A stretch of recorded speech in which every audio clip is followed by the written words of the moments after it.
Ako nga pala yung gagawin na gagalitan mo. Eh kaso nga lang idolo ako ng kaibigan mo. Hindi mo to mapipigilan kahit pagsabihan mo. Di makikipag-peace sa'yo kahit nabati na bro. Eto na yung book na wawala na sa buog na sa buog. Galing pala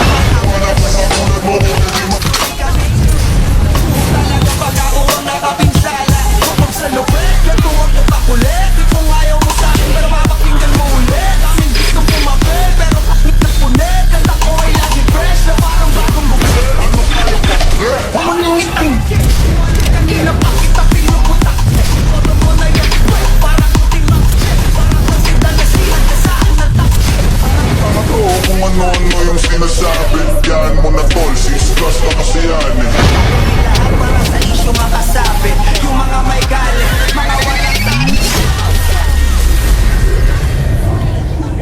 Di pa ako tapos. Akala niyo kaya niyo magpakingin sila sos. Mas lalong nanggigigil ko lalo pag di paos. Di ganun kasikat, at least di ako langos. Ako ang dahilan kung bakit nandiyan ang gagwa. Kaya wala kang karapatan na maging suplado. Pinagbuksan kita nung pinto ay sarado na. Kaya pag dumating ako dapat magmano.